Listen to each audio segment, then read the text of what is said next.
आज युवा दिनाच्या निमित्ताने आपल्या स्टुडिओमध्ये युवा उद्योजक आणि सामाजिक कार्यकर्ते संग्राम वर्गे सर आहेत. आपण त्यांचं स्वागत करूया. नमस्कार सर. सुरुवातीला सर तुमच्या व्यवसायाबद्दल प्रेक्षकांना थोडीशी माहिती आणि कधी चालू केलात, कधीपासून?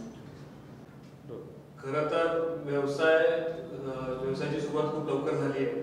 सुरुवातीच्या काळामध्ये फायनान्शियल रिकव्हरी पासून सुरुवात झालेला हा बिझनेस एक व्यवसाय सुरू त्यावेळी एक ट्रेंड होता प्रायव्हेट बँकांचे कलेक्शन्स करणं, तिथून सुरुवात झाली व्यवसायाची.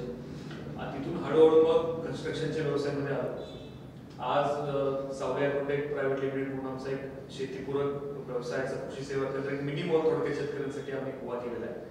त्यानंतर एक बाकीचा कन्स्ट्रक्शनचे व्यवसाय आताच्या परिस्थितीमध्ये एक infrastructure company global infra solutions या नावाने इन्फ्रास्ट्रक्चर कंपनी आम्ही उभी केलेली. आणि एक माझा आजपर्यंतचा अनुभव असा आहे की सगळ्या गोष्टी ह्या एकत्र व्यवसाय मित्रांच्या बरोबर आणि एकत्र येऊन व्यवसाय केल्याशिवाय आपल्याला पुढे जाता येत नाही. माझे सगळे व्यवसाय इंडिव्हिज्युअल न करता हे सगळे माझ्या मित्रांबरोबर जिथे उभे केलेले हे करत असताना बाकीच्याही कामामध्ये वेळ द्यावा लागतो. सामाजिक कार्याशी सुरुवातीपासून आवड असल्यामुळे तिथेही वेळ द्यावा लागतो. मग हे सगळं करत असताना व्यवसाय करत असताना गेले 12-13-14 वर्षाचा अनुभव पाठीशी आहे. आणि खूप अडचणी सुरुवातीपासून येत गेल्या. असं काही नव्हतं की घरची आर्थिक परिस्थिती फार काही सधन परिस्थितीत येतो असं नाही. आई वडील माझ्या खूप सर्वसामान्य कुटुंबातून आले. एक शैक्षणिक वातावरण नेहमीच घरात होतं आणि आई बाबांना असं नेहमी वाटायचं की आपला मुलगा इंजिनियर व्हावा किंवा एखाद्या वेल सेटल नोकरी, इंजिनियर म्हणण्यापेक्षा एक वेल सेटल नोकरीमध्ये जावं, की कुठलाही बाकीचे फॅमिली जसं सर्वसामान्य मध्यमवर्गीय कुटुंबातून बाकीची मुलं येतात तसं त्यांनाही वाटायचं की त्या व्यवसायात न पडता नोकरीच्या पाठीमागे लागला. पहिल्यापासूनच मी जनसंपर्काची आवड मला होती. मित्रांच्या जायचो, बाकी सार्वजनिक मंडळांच्या कार्यक्रमामध्ये सहभागी असल्यामुळे बऱ्याच गोष्टी होत होत्या. आणि या सगळ्या परिस्थितीमुळे मला एक व्यवसायाची आवड पहिल्यापासून मनामध्ये होती की स्वतःपुरतं न पाहता आपल्याबरोबर 4 लोकांचे व्यवसाय कसे उभे राहतील किंवा आपणही चांगला अजून काही करता येतं यासाठी माझा तो प्रयत्न नेहमीच राहिलेला. मग हे पहिली व्यवसाय सुरू करताना अडचण तर अशी की भांडवल तुमच्याकडे असेल तर व्यवसायाला सगळ्या म्हणजे तुम्हाला तिथून सुरुवात करता येते. आणि ज्या व्यवसायामध्ये मी आज आहे, कन्स्ट्रक्शनचा व्यवसाय, बांधकाम व्यवसाय असेल किंवा इन्फ्रास्ट्रक्चर सोल्युशन्सचा आमचा बाकीचा बिझनेस आहे, ह्या सगळ्या व्यवसायामध्ये काम करत असताना भांडवलाची प्रचंड मोठ्या प्रमाणावर आवश्यकता असते. भांडवल उभं करताना खूप अडचणी आल्या. घरात मला वाटतं संस्कार आपल्या मुलांवर संस्कार करणं चांगले आणि त्यांना चांगला माणूस घडवणं हे आपल्या आई वडिलांचं काम आहे. त्यांनी ते चोखपणे अगदी पार पाडलं. त्याच्यानंतर जो संघर्ष सुरू झाला तो आज देखील सुरू आहे. सगळं अजून मिळाले असं मला वाटत नाही आणि पण अजूनही त्या दृष्टीनं काम करतोय. सर तुमच्या वेगवेगळ्या पद्धतीचे व्यवसाय आहेत तुम्ही बोलताना सांगितलं, तर त्याच्याबद्दल थोडीशी डीपमध्ये माहिती आमच्या युवा पिढीसाठी. मला वाटतं मी जसं पहिल्यांदा आपल्याला सांगितलं की बांधकाम व्यवसायामध्ये काम करत असताना भांडवलाची प्रचंड मोठ्या प्रमाणावर आवश्यकता असते. मी ज्यावेळी ह्या व्यवसायात आलो, माझे गुरुच म्हटलं पाहिजे की सयाजी चव्हाण मंगलमूर्ती ग्रुपचे सयाजी चव्हाण, माझे मित्र विनोद जैन आणि ह्या सगळ्या ग्रुपमुळं मी आज या व्यवसायामध्ये आलो. मी पहिल्यांदा जागा खरेदी करणं 2008 आणि 2009 सालीचा ही सुरुवात आहे व्यवसायाची. कन्स्ट्रक्शन व्यवसायापासून सुरुवात केली आणि हे सुरुवात करत असताना भांडवल तर सुरुवातीपासून नव्हतंच. मी जसं सांगितलं की घरातून असं काही सधन कुटुंबातून मी फार मोठे आलेलो नसल्यामुळं जे करायचं ते स्वतः करायचं. मला एक आवर्जून आपल्या सगळ्यांना सांगायचं वाटतं की मला जे मी जे आज उभा आहे किंवा मी जे काही करतोय आज त्याच्यामध्ये माझ्या मित्रांचा फार मोठा हात आहे. की सगळेच मित्र की मी जसं नाव घेतलं खूप नाव आहेत, मोठी यादी मोठी आहे मित्रांची. पण जे व्यवसायासाठी मदत करणं माझे पुण्याचे मित्र आहेत, संदीप भाऊ पाटील असतील, आमचे सयाजीराव चव्हाण सांगितलं, विनय कुलकर्णी माझे मित्र आहेत, विनोद जैन आहे. ह्या सगळ्या मित्रांनी मला सुरुवातीच्या काळामध्ये खूप मदत केली. हे भांडवल उभं करताना खूप अडचणी येत होत्या. आज बँकांमध्ये तुम्ही गेला कर्ज प्रकरण व्यवसायासाठी भांडवल तुम्ही मागायला तर तुम्ही कोलॅटरल सिक्युरिटी जसं की आपण कुठलंही तारण पहिला प्रश्न त्यांचा असतो की तारण काय तुमच्याकडं, तर रिपेमेंट कसं करणार बँकांचं, हा पहिला प्रश्न होता. हे सगळं असं काही आपल्याकडे नव्हतं. पण मला वाटतं त्यातूनही खूप मदत झाली. मी सगळ्या अर्थाने मला मदत केली ती मित्रांनी केली. म्हणजे मॉरल सपोर्ट देणं, अजून बाकीच्या गोष्टींमध्ये सपोर्ट करणं, ह्या सगळ्या व्यवसायातनं परिस्थितीतनं आज इथपर्यंत पोहोचलो. अडचणी खूप होत्या. एक किस्सा तर तुम्हाला अगदी आवर्जून सांगेन की पहिला एक प्लॉट घ्यायचा होता. आम्ही एक जागा घेतलेली आणि माझ्या आई वडिलांच आता रोज पळतोय धावतोय. मला माहित होतं की ही जागा घेतल्यानंतर इथे कन्स्ट्रक्शन एवढं होणार आहे, मग असं होणार आहे, मग असं कॅल्क्युलेटिव्ह रिस्क होती. पण पैसे उभे करायचे होते. मग मार्केटमधनं पैसे घ्यायची जेवढी वेळ आली, मग माझ्या एका मित्राकडून मी पैसे उभे करण्याचा प्रयत्न केला. एक दिवस आता नोटबंदी झाली आहे तर कॅशचे व्यवहार सगळे बंद झाले, पण तरी कॅशमध्येच व्यवहार चालायचे पैसे. एक चांगली अमाऊंट, एक 15-20 लाख रुपयाची अमाऊंट मी घरी घेऊन आलो की म्हणजे उद्या सकाळी व्यवहार करायचे, जागा मला जे त्यांना जागेचे पैसे द्यायचे. मी घरी घेऊन आलो तर प्लास्टिकच्या कॅरिबॅगमध्ये पैसे आणले, घरी ठेवले. आता ही 10 वर्षापूर्वीची मी घटना सांगतो तुम्हाला. तर माझे आई बाबा झोपलेच नाही राहतात की आयुष्यामध्ये 15-20 लाख रुपये एकत्र असं पाहणं एकाच वेळी ही खूप अवघड गोष्ट असं मला वाटतं. मग त्यांना असं टेन्शन आलं की आपला मुलगा तर कधी, मी माझ्याबद्दल माझं कौतुक करणं बरोबर नाही, पण कधी मी व्यसनात कधी अडवलो नाही, चुकीच्या गोष्टी आज अखेर कधी कानावर आल्या असं मला वाटत नाही. आणि मग हे करत असताना त्यांना असं वाटलं की एवढे पैसे घेऊन आलाय, आम्ही आज तागायत म्हणजे माझ्या वडिलांनी घेतलेला प्लॉट ज्याचं घर बांधण्यासाठी त्याची किंमत होती 1 लाख रुपये गुंठा. 1 लाख रुपये जमवताना काय संघर्ष करावा लागतो हे त्यांना माहिती आहे. खूप संघर्षातून त्यांनी दिवस काढले. हे 15-20 लाख रुपये आल्यानंतर घरी ठेवायचे कुठं, देवाऱ्यात पहिल्यांदा पैसे ठेवले. आणि मग सगळ्यांनी, तर त्यांना टेन्शन, मला ते विचारत पण नव्हते की कसे आणले. फक्त आईने मला थोड्या वेळाने विचारलं 2 तासानंतर की पैसे आणलेत, पण तू माहिती आहे आम्हाला की चुकीचं काम करणार नाहीस, पण ते जबाबदारीनं त्याचा वापर हे सगळं काम करायला पाहिजे. ते रात्रभर झोपले नाहीत. खूप ह्या घटना पाहिल्यात. सर्वसामान्य कुटुंबात आलं तर सगळ्यांना माहित असतं की काय संघर्ष सगळ्या व्यवसायासाठी किंवा आर्थिक ऍडजस्टमेंटसाठी करावा लागतो. मग अशा अनेक घटना मी पाहिल्या. म्हणजे आज त्यावेळी तुला आज 10-20-25 हजार रुपयाच्या ऍडजस्टमेंट असायच्या, आर्थिक थोड्या कमी किमतीच्या असायच्या. आज ते थोडे मोठे झाले. मग ऍडजस्टमेंट करताना खूप त्यावेळेच्या ऍडजस्टमेंट थोड्या कमी होत्या, आज थोड्या जास्त आहेत. अजून त्या अडचणी काही संपलेल्या नाही, पण काम करत राहतोय अशी परिस्थिती. कन्स्ट्रक्शनचा व्यवसाय एकदा पार्टनरशिप मध्ये, भागीदारीमध्ये आम्ही सुरू केला. आज तो व्यवस्थित चालू आहे.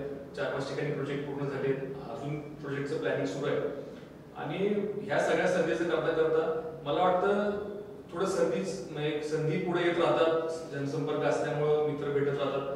माझे मित्र अभिजित पांडा-कोटे पुण्याचे ऍग्रिकल्चर डिपार्टमेंटमध्ये होते, त्यांच्याबरोबर सावली अॅग्रोटेक म्हणून आम्ही एक नवीन फर्मचा आम्ही त्याची उभारणी केली. गेले 4 वर्ष हायवेला आमचा एक आउटलेट आहे, मिनी मॉल थोडक्यात केलाय. गावागावामध्ये व्यवसायाची माहिती तुम्हाला थोडक्यात मी सांगतो की गावागावामध्ये कृषी सेवा केंद्राच्या माध्यमातून शेतकऱ्यांना सल्ला हा अपेक्षित आहे.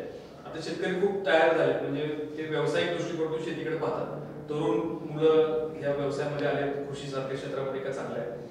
आणि मग ह्या सगळ्यांना कन्सल्टन्सी टाईप आम्ही त्यांना सर्व्हिस पण देतो. त्यांना शेतावर त्यांच्या बांधावर जाऊन मार्गदर्शन पण आमची टीम करते. आमच्याकडे BSc ऍग्री झालेले, डिप्लोमा झालेले, ग्रॅज्युएट्स ऍग्रिकल्चर मध्ये आमच्याकडे मुलं काम करतात की ज्यांना बांधावर जाऊन मार्गदर्शन करतात. माझे मित्र सगळं अभिजित ते सगळं पाहतात. त्यांचा अनुभव खूप मोठा आहे. जवळजवळ सातारा जिल्ह्यातल्या स्ट्रॉबेरी उत्पादक असतील, ऊस उत्पादक असतील असे, आणि सगळ्याच ओव्हरऑल क्रॉपच्या दृष्टिकोनातून एक अगदी मोठा शेतकऱ्यांचा समूह आमच्या बरोबर जोडला गेलेला आहे. मग ह्या शेतकऱ्यांना बांधावर जाऊन मार्गदर्शन करायचं काम आम्ही करतो. त्यांना योग्य मार्गदर्शन करणं, त्यातून त्यांच्या पिकाचं चांगलं उत्पादन घेणं आणि मग त्यांना आर्थिक उन्नतीसाठी मदत करणं, असा आमचा एक सावली अॅग्रोटेकचा व्यवसाय. गावागावामध्ये कृषी सेवा केंद्र जरी असली तरी एक प्रोफेशनल ऍग्रिकल्चरचा ट्रेंड आता येतोय. आणि मग ह्या सगळ्यांना त्यांना असं वाटतं की कमीत कमी खर्चामध्ये आणि चांगलं उत्पादन आपल्याला मिळालं पाहिजे, अशा प्रकारचा शेतकऱ्यांचा ट्रेंड आहे. आणि यातून एक चांगला बिझनेस कृषी सेवामध्ये कृषी क्षेत्रामध्ये खूप मोठी संधी मला वाटतं या क्षेत्रामध्ये आहे. त्या क्षेत्रामध्ये आम्ही आता काम करतो. गेली 4 वर्षाला तो एक व्यवसाय आहे. कन्स्ट्रक्शनचा आपल्याला मी सांगितलं.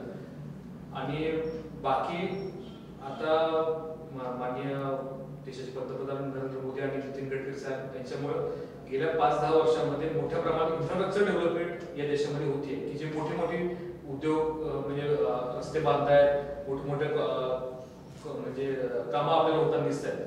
जसं आपण बऱ्याच ठिकाणी नेहमी आपलं वाचत राहतो की बघत राहतो की चांगले मोठे रस्ते होत आहेत. ह्या क्षेत्रामध्ये इन्फ्रास्ट्रक्चर मध्ये पुढचे 10 वर्ष चांगली संधी असं आम्हाला वाटलं. म्हणून आम्ही तो व्यवसायामध्ये ग्लोबल इन्फ्रास्ट्रक्चर म्हणून एक आम्ही कंपनी केली आणि तिथून आम्ही त्या व्यवसायामधून आता काम करतो गेल्या 2 वर्षापासून. मला असं वाटतं की एकाच ठिकाणी राहून एका ठिकाणी बसून हे सगळं थोडं जड जातं कधी कधी ऑपरेट करताना किंवा हे सगळ्या गोष्टी करतात. पण तुमच्याकडे जर त्या त्या क्वालिटीची माणसं असतील आणि विश्वासानं ह्या सगळ्या गोष्टी व्यवसाय होत असतो. माझा कुठलाही व्यवसाय हा म्हणजे मी स्वतः एकट्यावर अवलंबून असं ठेवलेलं नाही. मी 4 माझे मित्र आहेत की जे ते बिझनेस सांभाळत राहतात. काही अपडेट्स असतील, मीटिंग्स नेहमी करणं, नवीन नवीन गोष्टींचा आणि मला काय आवड आहे की फिरत राहतो मी सगळीकडे, नवीन नवीन गोष्टी पाहत राहतो. त्यामुळं ह्या सगळ्या व्यवसायामध्ये एक चांगली डेव्हलपमेंट आज बघायला मिळते. असं एक मला असं वाटतं की गेले 10-15 वर्षाचा अनुभव लक्षात घेता ते मला वाटते एक पायरी आम्ही वरती चढत चाललोय. मला असं अडचणी येतात, अजूनही चांगल्या पद्धतीने व्यवसाय सुरू आहे आणि तिथून वाढवायचा मी प्रयत्न करतो. सर, आता तुम्ही बोलताना सांगितलं की तुम्ही फिरत असता आणि नवीन नवीन गोष्टी शिकत असता. तर मला असं विचारायचं की आताची युवा पिढी आहे त्यांच्यासाठी काय आताच्या संधी उपलब्ध आहेत? मला वाटतं या डिजिटलायझेशनमुळं, सोशल मीडियामुळं प्रत्येकजण वेगवेगळा आज कसा घेतं की कोणी कशा पद्धतीने व्यवसाय करावा. मला वाटतं खूप संधी तरुणांना आताच्या काळामध्ये खूप मोठ्या प्रमाणावर उपलब्ध आहे. मी म्हणजे मला थोडं वाचायला आवडतं, कधी वाचत राहतो. मोबाईलवरही आपल्याला व्हॉट्सअपला तुम्हाला सगळ्यांना आपल्याला मेसेज येत राहतात, चांगल्या गोष्टी आपल्याला बघायला मिळतात, ऐकायला मिळतात. म्हणजे ओयोचा मला तो अग्रवाल नावाचा मुलगा आहे 23 वर्षाचा, जो कुठे बेंगलोरला फिरायला गेला आणि त्याला राहण्यासाठी स्वस्तामध्ये त्याच्या बजेटमध्ये त्याला ते लॉजिक बोर्डिंग मध्ये एखादी रूम नाही मिळाली स्टे करण्यासाठी. मग त्याच्या डोक्यात एक कल्पना आली की आपण माझ्यासारखा ह्या 130 कोटी लोकसंख्येच्या देशामध्ये किती लोकांना हा प्रॉब्लेम असेल की काय आपण व्यवसायामध्ये पुढे गेलो पाहिजे. ओयो सारखी एखादी कंपनी तू उभा करतो 23-24 वर्षी आणि ती 5,000-10,000 कोटी जे आपण फक्त आकडे बोलू शकतो अशा एवढी मोठी कंपनी उभी करतो. हजारो लोकांना व्यवसायाची संधी उपलब्ध करून देतो. मला वाटतं जर ग्रॅज्युएट झालेला मुलगा एवढ्या मोठ्या संधी उपलब्ध करून देऊ शकतो. मला वाटतं थोडे डोळे आणि कान आपण मोठे ठेवले पाहिजे. व्यवसायाचा बेस मला वाटतं गिमिक असं आहे. मला असं वाटतं मी इतक्या वर्ष फिरतोय किंवा बघतोय सगळ्या लोकांना की ज्या गोष्टी आपल्याला ज्या जाणवतात गोष्टी की एखादी रस्त्याने प्रवास करता करता तुम्हाला असं वाटलं की मी प्रवास करतो की मला असं वाटतं की कुठेतरी एखाद्या हॉटेलला वेज चांगलं घरगुती जेवण भाजी याचं मिळावं. तर तुम्ही आता ह्या फलटण रोडला कधी गेला तर दुर्गा म्हणून एक खानावळ आहे. एक फॅमिली गेली 100 वर्ष मोठं त्यांना हिस्ट्री पण आहे. खूप वर्ष आधी ब्रिटिश कालीनच्या पद्धतीने चालत होतं. मग लोकांच्या ते डोक्यात राहतं की हे एक चांगली कन्सेप्ट आहे आणि आम्ही प्रवास करत असताना चांगलं अन्न आणि जेवण आम्हाला मिळावं तर तिथे लोक जातात. मी बऱ्याच वेळा तिथे जातो तर त्यांना ते असं सांगतात की ज्याला मुंबईला जायचं तो उलटी वाट करून फलटणला जातो, वाटावरून उलट्या रोडनी जेवण करून लोक जातात. म्हणजे सांगण्याचा उद्देश हा आहे की मला वाटतं आपल्याला ज्या अडचणी काम करताना किंवा अडचणी म्हणण्यापेक्षा आपल्याला जे जाणवतं समोर की संधी आहे. मग जसं मी तुम्हाला ते ओयो रूमचं उदाहरण दिलं तसेच दुसरं उदाहरण ते रेड बस म्हणून एक कंपनी आपण पाहिली असेल की तुम्हाला बुकिंग करत असताना म्हणजे प्रवास करायचा आहे आणि तुम्हाला पण कुठल्या वेळेला कुठली गाडी अवेलेबल आहे हे जर तुम्हाला ऑनलाईन घरी मोबाईलवर तुमच्या बघायला मिळालं तर तो पण त्या मुलाचंही तसंच तेच उदाहरण आहे की त्याला ते अडचणी येत होत्या. मुंबई प्रवास करताना कुठल्या वेळेला कुठली बस येईल माहित नव्हतं. मग मला प्रवास करायचा आहे, माझं शेड्यूल काय आहे ते माहित नव्हतं. मग त्यांनी रेड बस सारखी कंपनी उभी केली. आज ओयो सारखं उदाहरण आपल्याला असे कित्येक इंटरप्रिनर्स की जे स्टार्टअपची कन्सेप्ट आहे आपण फक्त ऐकतोय की हे उभं केलं त्यांनी एवढे पैसे कमवले, त्यांनी काय केलं. पेटीएम सारखं उदाहरण आपण बघतोय की ग्लोबली मी उदाहरण तुम्हाला देतोय. पण मला असं वाटतं ह्या सगळ्या गोष्टी करत असताना थोडं कॅल्क्युलेटिव्ह रिस्क घ्यायची गरज आहे. म्हणजे कोणाचा तरी व्यवसाय चालतोय म्हणून मी तो करणं मला वाटतं चुकीचं आहे. आता तुम्ही बघत असाल की खूप ठिकाणी तुम्हाला अगदी जागोजागी 10-10 फुटावर अगदी जवळ वाटतं की तुम्हाला ती चहाची दुकानं झाली आहेत, मिसळचं दुकान होतंय. मला असं वाटतं की कुणाचा तरी व्यवसाय चालतोय, त्याच्या दुकानात गर्दी दिसते, त्याच्या हॉटेलला लोक चहा प्यायला गर्दी करतात म्हणून मी तो व्यवसाय करणं चुकीचं आहे. कॉपी पेस्ट थोडंसं लोकांनी थांबवलं पाहिजे. मला असं वाटतं की खूप मोठ्या प्रमाणावर संधी आहे. स्टार्टअप सारखी गव्हर्नमेंट सबसिडीज तुम्हाला देत आहे, सपोर्ट करत आहे. तर एखादी चांगली कल्पना जर आपण राबवू शकलो तर आणि ग्लोबली झाल्यामुळे तुम्हाला खूप जवळ आलं. तुम्ही फेसबुकला जर कधी गेला तर टू ब्रदर्स ऑर्गॅनिक फार्म म्हणून एक कंपनी आहे. जे दोघं भाऊ इंदापूर तालुक्यामध्ये त्यांचं गाव होतं. मुंबईत वेल सेटल बिझनेस होता पुण्यामध्ये. IT सेक्टरमध्ये काम करत होते.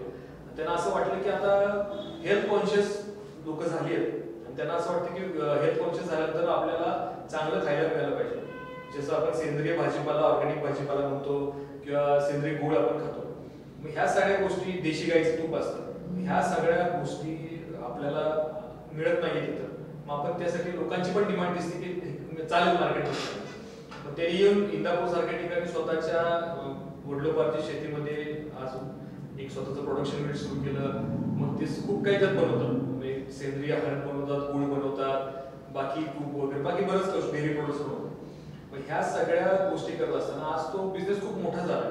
तुम्ही आता सर्च केलं तर तुमच्या सगळ्यांच्या लक्षात की एक मोठा बिझनेस त्यांनी उभा केला. संधी सगळीकडे आहे, तुम्ही शोधल्या पाहिजे. मी जसं म्हटलं की कान आणि डोळे तुमचे उघडे पाहिजेत, काय चाललंय, मार्केटची डिमांड काय आहे. पण कॉपी पेस्ट हे नक्की टाळलं पाहिजे. एखाद्याचा व्यवसाय चालतो, एखादं हॉटेल चालतं किंवा एखाद्याची कंपनी चालते, एखाद्याला प्रोडक्ट एखादे मिळालं असतं म्हणून त्याचं चालतंय म्हणून माझं चालेल ही परिस्थिती नाही. तुम्ही खूप विचारपूर्वक हे सगळे निर्णय घेतले पाहिजे. पण संधीचा जर विचार तर खूप मोठ्या प्रमाणात संधी आहे. म्हणजे शेतीसारखं मगाशी आपल्याला उदाहरण दिलं की आज शेतकरी ग्लोबल झालाय. म्हणजे मला असं वाटतं एक उदाहरण तुम्हाला देईन. दयानंद निकम म्हणून एक तुम्ही औंधला जाताना नाही बुद्रुक म्हणून गाव आहे, त्या गावामध्ये गेला तर 6 एकर शेती आहे त्यांची, जी खडकाळ मातीतली शेती आहे. खूप काही चांगली, ज्याला म्हणतो एक नंबर प्रतवारीची शेती नाही. त्यांच्या विहिरीला येणारं पाणी फक्त 2 तास चालतं. पण एवढं कॅल्क्युलेटिव्ह मॅनेजमेंट त्यांचं आहे की त्याच्यामुळे एक चांगला बिझनेस वर्षभर ते उभा करतात. आणि असं नाही की पहिल्यासारखे दिवस राहिलेले नाहीत की मी असं चुकीचा शब्द होणार नाही, पण पाट्या टाकायचं काम आता पहिल्यासारखं राहिलेलं नाही.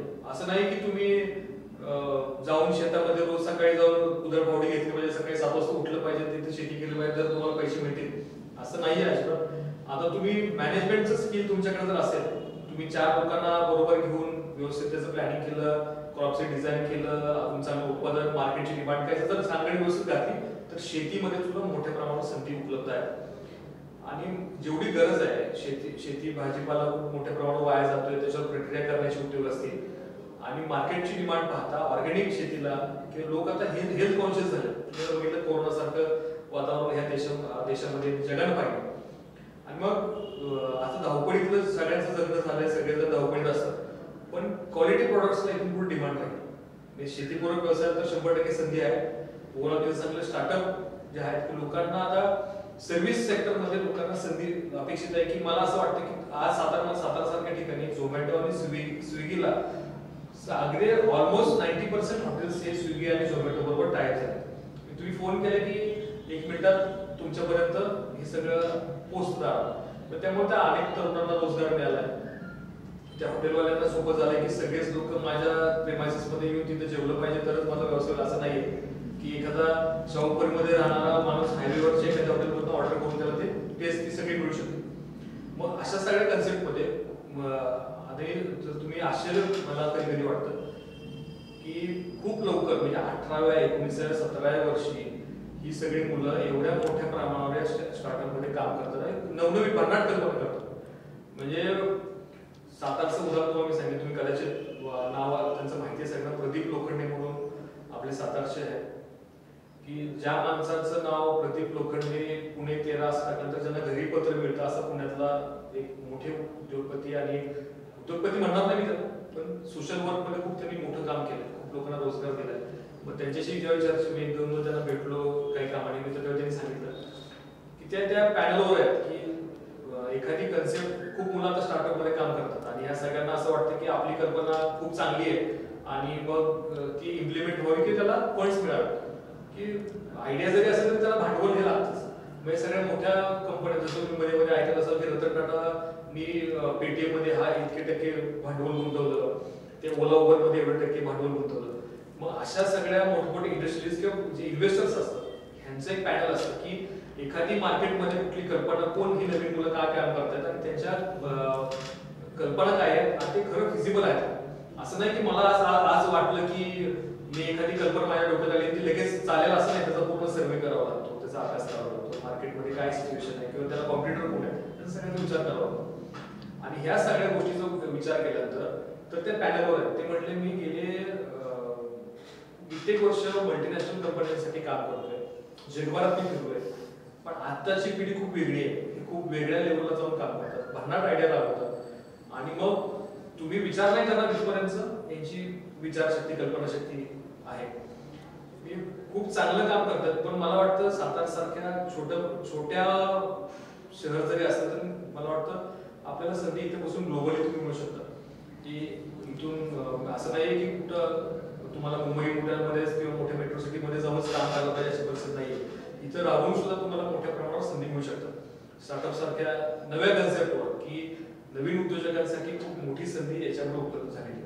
आणि ह्या सगळ्या गोष्टींमध्ये मला असं वाटतं की आपण थोडंसं वाचन तर नक्की आपल्याला करावं लागेल, थोडं व्हॉट्सअप फेसबुक मधनं बाहेर पडायला पाहिजे. खूप वेळ जातो, माझाही खूप गाडीत असताना वेळ जातो किंवा प्रवास करताना किंवा खूप वेळ आपण त्याच्यात अडकलं असं मला वाटतं.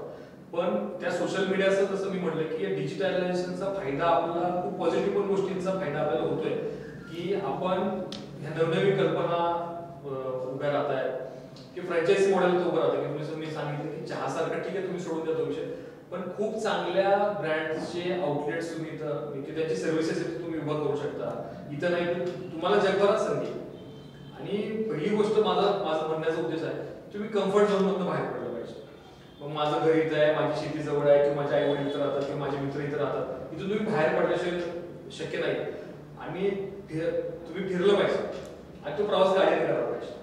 कुठल्या गाडीने करा, मी म्हणत नाही की तुमची स्वतःची गाडी म्हणून जग फिरायला असं केलं पाहिजे. मी जग म्हणण्यापेक्षा जिथं शक्य आहे जिथपर्यंत जाता येईल तुम्हाला तिथपर्यंत तुम्ही गाडीने प्रवास केला पाहिजे. तुम्ही तिथपर्यंत बसनी जा, अगदी ज्या साधनं तुम्हाला मिळतील, ज्या वेळेला शक्य तिथं तुम्ही गेलं पाहिजे.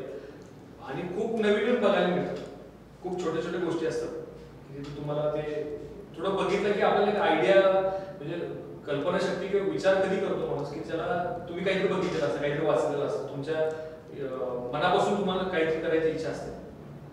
तुम्ही जर बाहेरच नाही पडले आणि फिरलाच नाही तुम्ही तर तुम्हाला कळणार नाही की जगात काय चाललंय. आणि व्हॉट्सअप युनिव्हर्सिटी असं पण आहे की सगळ्याच गोष्टी 100% खऱ्या आहेत असं मला वाटत नाही. थोडं मग ते फेक न्यूज पण येत राहतात, मग वेगवेगळे आकडेवारी येत राहते, मग कधी कधी प्रोव्हिजन आहे म्हणून काहीतरी कुणीतरी एखादं तुम्हाला सांगतं की हा माझा व्यवसाय आहे, तुम्ही फ्रँचायझी घ्या मग ते चालेल, असं थोडंसं ह्याचा थोडासा पूर्ण विचार करूनच आपण त्या व्यवसायात उतरलं पाहिजे. आणि खूप संधी आहे, पण विचारपूर्वकच निर्णय आपण घ्यायला पाहिजे सगळ्या गोष्टी. सर तुमची आणखीन एक ओळख आहे, तुम्ही सामाजिक कार्यामध्ये सुद्धा कार्यरत आहात, तर त्याबद्दल आम्हाला थोडीशी माहिती की कोरोना आताचा जो काळ आहे त्याच्यात तुम्ही काय कार्य केलं किंवा कशा प्रकारे तुम्ही सामाजिक कार्यामध्ये आलात? सामाजिक कार्यामध्ये मी जसं सांगितलं की मी केसर पेठेत राहिलो होतो आणि हे सगळे माझे मित्र हे सगळेच जे सिनियर ज्याला आपण म्हणतो दादा लोक आमचे, मग ह्या सगळ्यांकडनं मी खूप काही मला शिकायला मिळालं. माझे मित्र आहेत संतोष भाऊ जाधव, अशोक घोरपडे माझे मित्र आहेत, की ह्या सगळ्या लोकांनी बाल हनुमान गणेशोत्सव मंडळ गणपती मंडळ मला वाटतं कार्यकर्ते घडवण्याची शाळा आहे, की तुम्हाला वर्गणी गोळा करायची, तो मांडवाचं बजेट काय आहे, मग ज्याला मॅनेजमेंट म्हणतो आपण तिथे तुम्हाला सगळे शिकायला मिळतं. मग सांस्कृतिक कार्यक्रम राबवायचे, धार्मिक कार्यक्रम राबवायचे, गणपती मंडळापासून सुरुवात. तिथं मला केसरपेठेत असताना खूप काही शिकायला मिळालं. आणि ह्या सगळ्या म्हणजे एक नशीब चांगलं आहे की मी असं समजतो की खूप चांगले सर्कलमध्ये किंवा खूप चांगले मित्र मला नेहमी लहानपणापासून मिळतात. आणि मला असं वाटतं की लहान वयातच ह्या सगळ्या गोष्टी पाहत आल्यामुळं मग तिथून सार्वजनिक जीवन एक मी कार्य असं म्हणणार नाही, कार्य करणं अजून खूप वेळ आहे, त्याला आपण किती काम करतो. जे आपल्याला वाटतंय मनापासून की कुठेतरी चांगली गोष्ट आपल्याकडे होतीये की एखादं 4 लोक एकत्र करून चांगलं आपण काही करू शकतो ते काम आपण करत राहायचं. आणि त्या मंडळापासून माझी सुरुवात आहे. तिथून मी आता विलासपूरला तिथेही आमचं गणपती मंडळ आहे किंवा अजून आमच्या युवा शक्ती सोशल फाउंडेशन आहे, की ह्या सगळ्या माध्यमातून मी असं म्हणणार नाही की रक्तदान शिबिर हे लोकांच्या आता कोरोना सारख्या काळामध्ये तुम्हाला जाणवतं की रक्ताचं किती तुटवडा आहे, खूप महत्वाचं काम आपण करतोय. सार्वजनिक धार्मिक किंवा कार्यक्रम आपण करतो, सांस्कृतिक कार्यक्रम करतो, पण ह्याच्याही पेक्षा पुढे जाऊन खूप मोठ्या संधी आहेत की तरुणांना मार्गदर्शन शिबिरे घेणं. ह्या सगळ्या कार्यक्रम आम्ही गेली कित्येक वर्ष करतात. कोरोनाच्या परिस्थितीमध्ये सातारा कोविड डिपेंडर म्हणून आम्ही सगळ्यांनी सातारामध्ये काम करणाऱ्या सगळ्या असं म्हणणार नाही जेवढ्या लोकांना आमच्याबरोबर घेणं शक्य होतं असं एक आम्ही सगळ्यांनी मिळून एक ग्रुप तयार केला, सातारा कोविड डिफेंडर या नाव. आणि ह्या ग्रुपच्या माध्यमातून सुरुवातीच्या काळामध्ये एक सेंट्रलाइज सिस्टीम करू की ज्या लोकांना फूड पॅकेट्स अपेक्षित होते, कोणाला अन्न खूप अवॉइड परिस्थिती होती त्यावेळी, तिच्यात पैसे पण दुकानं बंद आहेत, अगदी लॉकडाऊन आहे, कर्फ्यू आहे, मग काहीच मिळत नाही. मग अशा परिस्थितीमध्ये तिथून आम्ही सुरुवात केली. ते झाले की मग कोरोनाचं आपल्याकडे पेशंट्स वाढले, मग त्यांना बेडची उपलब्धता असेल याच्यावर आम्ही सगळेजण मिळून काम केलं. ते झालं की आता मग इंजेक्शन मिळतं, रेमडेसिवीर सारखे इंजेक्शन जे खूप रेअर मिळायचं किंवा ब्लॅकनी विकलं जायचं, ते आम्ही सगळ्यांनी मला असं वाटतं की माझा ह्याच्यावर विश्वास आहे पहिल्यापासून की एक तुम्ही जो एक ग्रुप म्हणून, एक संघटन म्हणून जर तुम्ही काम करत नाही, एकट्याने काम करणं, 2 लोकांनी करणं आणि ते 20 लोकांनी करणं, ह्याच्यामध्ये खूप फरक आहे. आणि हे सगळं करत असताना खूप चांगलं काम करण्याचं समाधान वाटतं. पण मला असं वाटतं तुमची भूमिका प्रामाणिक पाहिजे कुठले काम करत असताना, की मला काहीतरी म्हणजे मला गमत वाटते काही लोकांची की स्वतःच्या नावाने, ठीक आहे तुम्ही तुझा अर्थही वेगळा घेतला नाही पाहिजे, की आपल्याला जे वाटतंय ते आपण कुणाला दाखवण्यासाठी आपण करायला नाही पाहिजे. लोकांना माहित असतं तुम्ही काय करताय, कोण काम करते, कोणामुळे पोहोचते, किंवा मी म्हणतो त्याची गरज पण नाही. हे अशा क्रुशल कंडिशन मध्ये कोरोना सारखे जागतिक महामारी आहे, देशावरचं संकट आहे, आपल्या शेजारचं कुणीतरी ज्याला घरी अशी परिस्थिती आहे की त्यांना अजिबात खायला आणत नाही अशी परिस्थिती, त्यावेळी मी माझ्या हाताने जाऊन त्याचा फोटो काढला आणि त्याच्या हातात कुठली बदल नाही म्हणून हे कधी न पडण्यासारखी गोष्ट, पण खूप चांगलं काम लोकांनी केलं. मला आश्चर्य वाटतं तुम्हाला सांगतो की सुरुवातीच्या टप्प्यामध्ये 500 किलो तांदूळ आणि गहूपासून सुरू झालेलं कमी 5,000-7,000 फूड पॅकेट्स वाटण्यापर्यंतची आमच्यासारख्या एका ग्रुपनी काम केलं. अशा साताऱ्यामध्ये खूप लोकांनी, खूप संघटनांनी, खूप अगदी कितीतरी 4 मित्रांचा ग्रुप असायचा आणि ते म्हणायचे आम्हाला कुणाला तरी मदत करायची आणि खूप लोकांना मदत करायची. लोक करतायत, पण 2 गोष्टी ह्या मला जाणवत नाही मी काम करत असताना, की अजून थोडंसं म्हणजे ह्या ट्रान्सपरन्सी थोडी ठेवली पाहिजे काम करत असताना. आणि तुम्हाला तुमची भूमिका जर प्रामाणिक असेल, तुम्हाला असं वाटतं की मला ते पोहोचवायचं, माझ्या मानसिक समाधानासाठी ते काम करायचं, तर मला वाटतं ते काम व्यवस्थित आणि चांगल्या पद्धतीने पूर्ण होतं. नाहीतर माझ्या नावासाठी मला कुठेतरी बॅनर करायचं, त्याचं मी काम केलं आणि माझं नाव तुमच्यापर्यंत पोहोचलं पाहिजे म्हणून जर मी काम करत तर ते कामाला अर्थ नाही असं मला वाटतं. सामाजिक कार्य करत असताना जबाबदारीचं पण आपण भान ठेवलं पाहिजे. म्हणजे उद्योजक असेल किंवा सामाजिक कार्यकर्ते म्हणून याच्या व्यतिरिक्त एक वेगळी ओळख आहे की खासदार श्रीमंत छत्रपती उदयनराजे भोसले यांचे निकटवर्ती म्हणून सुद्धा तुम्हाला ओळखलं जातं. तर महाराज साहेबांबरोबरचा असा एखादा किस्सा आहे का की जो प्रेक्षकांबरोबर तुम्हाला शेअर करायला आवडेल? म्हणजे खूप लवकर मी तुम्हाला सांगेन की नशीब आहे माझं की मी उदयनराजांच्या, मी म्हणणार नाही खूप जवळ आहे की खूप अगदी ह्याच्यात आहे, पण मला वाटतं की त्यांना खूप जवळून बघायची मला संधी मिळाली. माणूस म्हणून मला विचारलं तर त्यांच्या जवळ गेलेला माणूस खूप लांब जाणार नाही असा त्यांचा स्वभाव आहे. मी किती काही झालं तरी असं वाटतं की त्यांना त्यांच्याबरोबर आपण अपेक्षित आहे. शाळेत असल्यापासून असं वाटायचं की उदयनराजे म्हणजे एक नेता म्हणण्यापेक्षा एक माणूस म्हणून त्यांच्यावर छत्रपती शिवाजी महाराजांचा वारसा आहे, साताऱ्याला आहे, छत्रपतींचे वंशज म्हणून त्यांच्याबद्दल आपल्याला विचारता आपल्या सगळ्यांना आदर आहे, पण एक माणूस म्हणून सुद्धा त्यांची वेगळं व्यक्तिमत्व, नेहमीच अट्रॅक्शन, महाराष्ट्राला अट्रॅक्शन आहे, देशाला अट्रॅक्शन त्यांच्या होते. मला इथे काय होतं आजही आहे. आणि अगदी जवळून आता अलीकडच्या काळामध्ये 10-15 वर्ष मी त्यांच्या बरोबर काम करतोय किंवा त्यांच्या मार्गदर्शनाखाली काम करतोय. खूप वेगळ्या मानाचा माणूस आहे आणि जेवढं बोलत तेवढं कमी आहे. किस्से तर तुम्हाला सगळ्या मीडियाच्या माध्यमातून सगळ्यांना माहित असतं, ते काय हे नाही, पण ज्या वेळी माझं तर त्यांचं विशेष माझं प्रेम त्यांच्यावर आहे की ज्या वेळी मी एखादा विषय त्यांच्याकडे घेऊन जातो, हे करायचं आपण, हे करूयात किंवा आपण हे मला तुमची मदत अपेक्षित आहे, तर त्यावेळी मलाच असं नाही, एक तर असा महाराष्ट्रातला एक दुर्मिळ नेता आपण म्हणायला पाहिजे की ज्यांना कुठल्याही ओळखीची, कुठल्याही मध्यस्थाची गरज त्यांना लागत नाही. मी कुठं तरी परभणीत नाही तर औरंगाबादवर नाही तर कोल्हापूरवर नाही तर सातारा तर आपलंच आहेत सगळे लोक. मग ह्या सगळ्या लोकांना कुठल्याही मध्यस्थाची गरज त्यांच्याकडे येण्यापर्यंत लागत नाही. आणि थेट मी तो कुठल्या पार्टीचा आहे, कुठल्या गावाचा आहे, माझं काम इलेक्शनला केलंच की नाही, कुठलाही प्रश्न न विचारता येणाऱ्या प्रत्येक माणसाचं समाधान करण्याची भूमिका घेण्याची त्यांची पद्धत आहे कामाची. आणि लोकप्रिय आहे, प्रचंड अट्रॅक्शन आहे. बाहेर गेल्यानंतर नेहमी जाऊन तुम्ही एक विषय सांगायचा राहिला त्याच्यावेळी काँग्रेसमध्ये होतो. मला 6 साली महाराजांनी काँग्रेसमध्ये प्रवेश केला. मला न सांगता अगदी विद्यार्थी संघटनेचं मला एक पद त्यांनी दिलं. न सांगता की काम संग्राम दिसतोय वगैरे काम काहीतरी. त्या माध्यमातून खूप साऱ्या लोकांपर्यंत माझा पोहोचायचा मला योग आला की खूप मोठ्या मोठ्या लोकांची, चांगल्या लोकांशी मला संपर्क आला.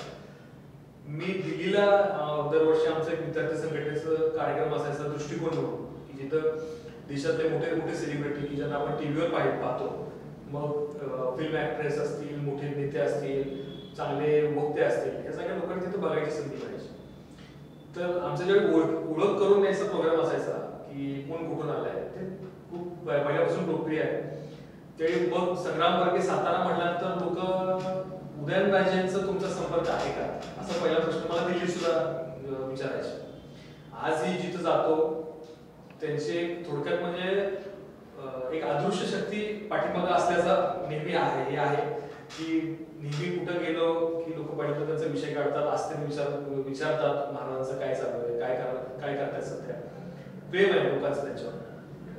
आणि मी जर सांगितलं की माणूस म्हणून खूप वेगळ्या पद्धतीने ते विचार करतात. अन्याय कधी सहन होत नाही. आम्हाला ते नेहमी सांगतात की कुणावर अन्याय एक तर करायचं नाही, तुम्ही करायचं म्हणजे केला नाही पाहिजे, झाला नाही पाहिजे. तुमच्या समोर जर कोणावर अन्याय होतो तर त्यांना मदत करायची भूमिका तुम्ही घेतली पाहिजे. आणि एवढं भरभरून त्यांच्याबद्दल बोलण्यासारख्या गोष्टी आहेत. आणि अनेक वेळा प्रवास करायचा त्यांच्यावर योग येतो, कार्यक्रमाला उपस्थित राहायचा योग येतो. ज्याला कुठलाही म्हणजे महाराष्ट्रामध्ये असे अनेक नेते पाहायचा मला जवळ योग आला. खूप साऱ्या आमदार, मंत्री मंडळी, मंत्री महोदय असतील, खूप मोठी मोठी लोक मी जवळ बघितली गेल्या 10-15 वर्षात. पण ओव्हरऑल सगळ्यांची काम करण्याची पद्धत, कोणी प्रत्येक जण कुठला तरी एक अजेंडा घेऊन काम करतात. जसं उदयनराजेंना मी जवळ बघतोय की ज्यांना कुठलाही हेतू ठेवून कुणाची मदत करणं किंवा एखाद्याबद्दल मला कुठेतरी कामाचा आहे, तुझं काहीतरी मला उपयोग होईल किंवा असा कुठलाही हेतू मनात न ठेवता काम करायची भूमिका त्यांची कायम राहिली आहे. आज इथे तसंच त्यांची पद्धत आहे की कुठलाही नुकसान होईल, फायदा होईल याचा विचार न करता येणाऱ्या प्रत्येक माणसाचं समाधान करणं, त्याला न्याय द्यायची भूमिका घेणं आणि छत्रपती शिवाजी महाराजांचा वारसा योग्य पद्धतीने चालवण्याची भूमिका आजपर्यंत त्यांनी घेतली आहे. आज ती घेत आहेत. मोठी संधी आहे. माझ्यासारखंच मत असं आहे की या साताऱ्याचं कल्याण कोणाकडनं होणार असेल खऱ्या अर्थाने तर ते उदयनराजेंकडे तेच करू शकतात. तरुणांच्या खूप अपेक्षा आहेत. मी नेहमी फिरत असतो जिल्ह्यामध्ये प्रचाराच्या निमित्ताने महाराजांच्या फिरत असतो, कार्यक्रमाला जातो अनेक ठिकाणी, सामाजिक कार्यक्रमांना, राजकीय कार्यक्रमांना. अपेक्षा खूप आहे, करायचा प्रयत्न सुरू आहे. ते नक्की याच्यामध्ये यशस्वी होतील. आणि सातारा ऐतिहासिक पार्श्वभूमी आहेच नक्की सातारा, पण एक नवी ओळख एक सातारा सारख्या ठिकाणी एक उद्योजकांना संधी देखील मिळेल आणि बेरोजगारांना काम द्यायची भूमिका, त्याच्यावर आता सध्या काम आम्ही सगळेजण मिळून करायचा प्रयत्न करतोय. उदयनराजे हे सातारची ओळख आहे. महाराष्ट्रामध्ये सातारा म्हटले की उदयनराजे म्हटले की सातारा हे समीकरण या देशाला माहिती आहे, महाराष्ट्राला माहिती आहे. आणि त्यांच्याशिवाय सातारा म्हणजे अनेक गोष्टींवर काम करायची काम सध्या चालू आहे. खूप चांगल्या गोष्टी होत आहेत. आणि मला असं वाटतं की या योग दिनाच्या निमित्तानं माझं नेहमीच ते तरुणांना सपोर्ट करायची भूमिका त्यांची राहिलेली आहे. जे तरुण येतात, कित्येक लोकांना व्यवसायासाठी मदत करणं, त्यांच्या अडचणी सोडवणं, सातारा सोडून महाराष्ट्रामध्ये आणि त्याचा मोठा चाहता वर्ग आहे, मित्रपरिवार आहे. तिथे तर येतील त्या अडचणींना तरुणांना सातारच्या ओळख सगळ्यांना मदत करण्याची भूमिका आहे. हे खऱ्या अर्थाने योग नेता असं जर काय असेल तर मला वाटतं उदयनराजे एक युथ आयडॉल म्हणून त्याचं मोठं काम आपल्याला बघायला मिळतं. खूप संधी म्हणजे असं म्हणेन की उदयनराजेंबरोबर राहून खूप काही शिकायला मिळालं, आजही शिकतोय. आणि त्यांच्या प्रत्येक कृतीतून येणाऱ्या प्रत्येक गोष्टीतून म्हणजे रस्त्यावर जाताना कुणीतरी असं प्रवास करत असताना एखादी वयोवृद्ध कोणी चाललं असेल तर तिथे आस्थेने विचारपूस करतात. तुम्हाला कुठे जायचं असेल तर माझ्या गाडीत बसा, तर माझ्या पाठीमागच्या गाडीतून तुम्हाला सोडायची व्यवस्था करतो. म्हणजे बारीक सारीक गोष्टीवर लक्ष ठेवणार, कुठलाही निस्वार्थ भावनेनं काम करणारे खूप कमी लोक आहेत. त्यांचा नंबर खूप वरचा आहे असं मला वाटतं. तुमच्याकडून एक वेगळे उदयनराजे आम्हाला कळले, आमच्या प्रेक्षकांना कळले. खरं तर वेळेचं बंधन असल्यामुळे मी थांबते इथे. तुम्ही आमच्या स्टुडिओमध्ये आलात, तुमचा वेळ आम्हाला दिला त्याबद्दल खूप खूप धन्यवाद. आजचा विशेष भाग तुम्हाला कसा वाटला नक्की कमेंट्सद्वारे कळवा. पाहत राहा सातारा न्यूज.